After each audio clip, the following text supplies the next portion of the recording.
And coming up on State of Events, a man opens fire in a church in what became the worst mass shooting in Texas history.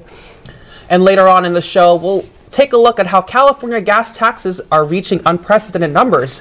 Our breaking news coverage starts now.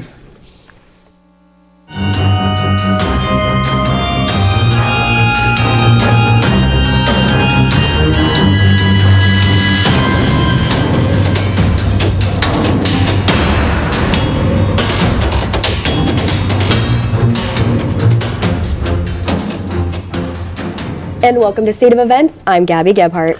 And I'm Veronica Kunzervong. Thanks for joining us. 26 people are dead after a gunman shot inside a rural Texas church on Sunday. The massacre took place in Sutherland Springs, about 30 miles southeast of San Antonio. Officials say 26-year-old Devin Patrick Kelly entered the First Baptist Church at around 12:30 and opened fire. Kelly was later found dead inside his vehicle about 8 miles from the church. The victims' ages range from 77 to as young as 18 months old. Nearly 20 people are also hospitalized. It's the deadliest mass shooting in a house of worship and in modern Texas history. So just who was Devin Kelly? He served in the Air Force until he was discharged for allegedly assaulting his wife and child. Kelly transferred to Holloman Air Force Base in New Mexico from 2010 to 2012. He was demoted and received a bad conduct discharge.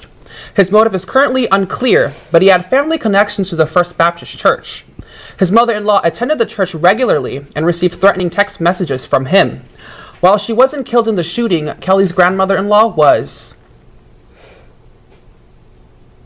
And officials are looking for a suspect accused of killing a student near Concord's Olympic Continuation High School Monday afternoon. Police say the student was shot 2 blocks from campus by someone driving a black sedan. Apparently, they got out of the vehicle and approached a group near the school shooting before the victim. The student made his way back to campus and was rushed to a hospital. He later died from his injuries. The school went on lockdown after the shooting. If you happen to have any information about the shooting, contact the Concord Police Department. The San Francisco Police Commission voted on the use of taser electroshock weapons late Friday evening. The long 7-hour meeting ended with a 4-3 vote approval of the plan. Activists and critics of the police protested the commissioners' meeting, causing a temporary lockdown. The X26 model will not be used by officers until December 2018. And San Francisco International Airport went into lockdown after a security breach around 3 p.m. Sunday. An unidentified male came from the exit side of the TSA checkpoint. The Mercury News reported the man looked like he left an item in security and searched around for it. The lockdown caused a nearly 45-minute delay for passengers in Terminal 2. American Airlines, Alaskan, and Virgin Airlines were all affected by the lockdown. Officers are decked in full gear and in alert near the finish line of the New York Marathon. Concrete barriers and sand trucks are carefully placed in the wake of last week's terrorist attack. Security is also heightened statewide. Governor Andrew Cuomo further says entry and exit points of the city, such as tunnels, bridges, and airports, will be monitored as well. State trooper presence doubled and the National Guard tripled. A heightened number of officers in uniform and regular clothing can be seen everywhere on the 26-mile track. With more than 50,000 runners, the police force is welcomed with open arms.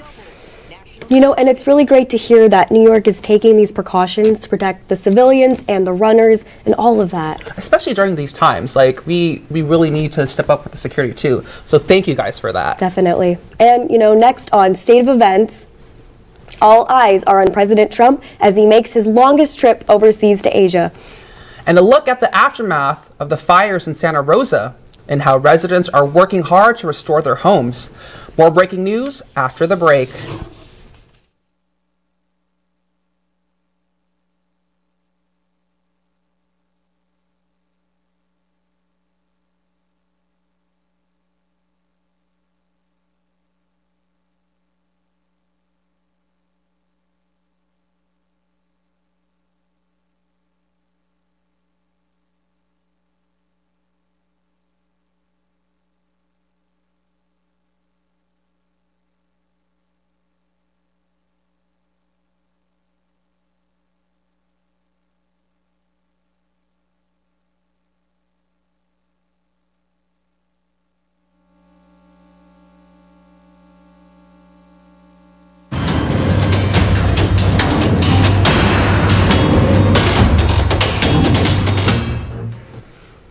Welcome back to State of Events. In Santa Rosa, those that were affected by the fires are working hard to clean up the debris.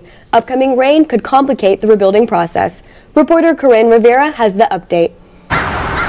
The fires in the North Bay are fully contained. The community is now dealing with an entirely new battle, rebuilding. Homeowners that lost everything are starting to clear the debris left from the fire. The process is very time-consuming and could be hazardous. So phase one of this process is where DTSC with their local contractor PARC, P-A-R-C, they're going to go out in a couple of teams and they're going to survey all the sites for household hazardous waste, batteries, fuel drums, paints, things like that. Local agencies are concerned with health and environmental issues resulting from the damage. A storm approaching the Bay Area later this week poses a threat of toxic runoff that will bring chemicals and ash from the burned structures into local streams. This runoff will eventually drain into the San Francisco Bay and could create continuous damage. Most of the lots here in Coffey Park have been reviewed by the Environmental Protection Agency, and all of the hazardous waste items have been removed. This is the first of many steps to rebuilding the community. In Santa Rosa, I'm Corinne Rivera, State of Events. Thanks, Corinne. And while some may find the changing weather assuring for Northern California, victims of the North Bay fire don't. Many are still homeless and live in temporary housing. Winds up to 70 miles an hour blew the fire from Napa to Santa Rosa that night. Emotions are running high during these difficult times, and the upcoming rain makes it even more difficult to dig through the debris. One thing's for certain, the road to rebuilding continues. And last week, temperatures in the Bay Area burned up. Yes, they did. For those wanting a wet winter, fear not. We have good news. The National Weather Service predicts rain is pouring its way to Northern California later this week. So grab those ponchos and umbrellas because the Bay Area expects 1 inch of rain on Wednesday evening. The South Bay expects less than an inch. Temperatures will remain in the 60s throughout the week and the 40s in the evenings. Enjoy the rain while it lasts because it should disappear by the weekend. And the recent gas tax increase is not sitting well with drivers. Reporter Tyler McKinney has the pump jump details. Hey, Tyler. The frequent fluctuation in gas prices is nothing new to Californians. A gas tax increase took place November 1st, boosting the price of gas from about 30 cents a gallon to approximately 42. This jump at the pump is expected to cost the average California family up to $700 a year. That's enough to push some to take up bike riding. The state is looking to use the money to repair roads, highways, and bridges. But what does it mean for drivers who drive for a living? It will take a little bit more out of your earnings because you're spending more on gas in the long run. At times like this, public transportation comes in handy. Doors are opening. It's less expensive to just take the bus or walk. I don't make that much money to get gas money all the time, so it's better and more convenient to ride around on BART. California drivers are unhappy with the governor's decision. San Diego drivers are speaking out protesting the new gas tax. Republican leaders are working to repeal the gas hike on the November 2018 ballot.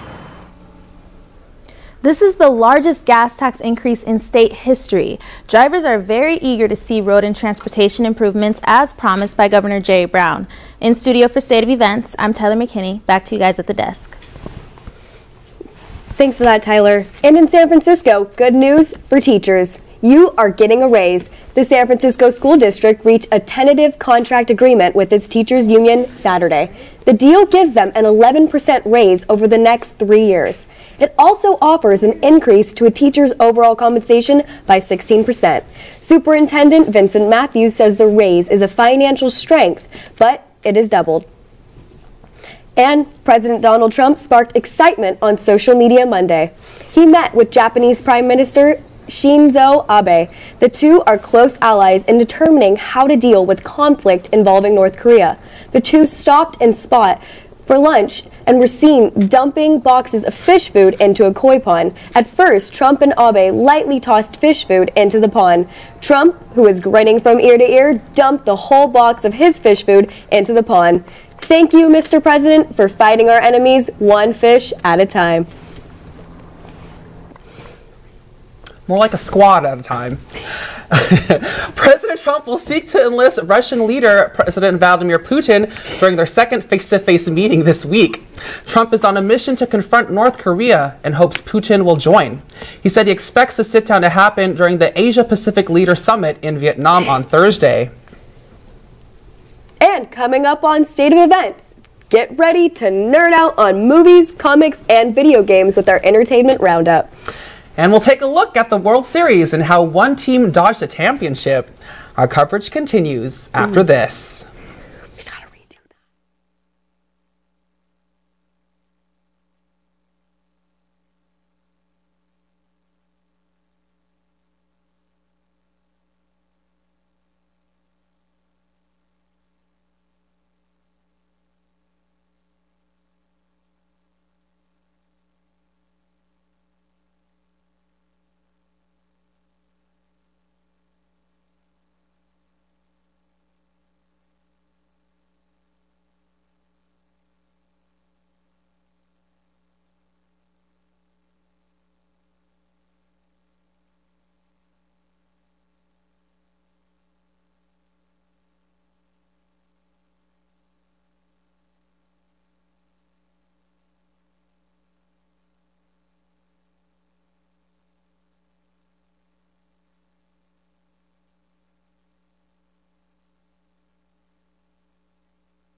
And it seems comics and Disney have taken over entertainment. Here's Yasmin with this week's Entertainment Roundup.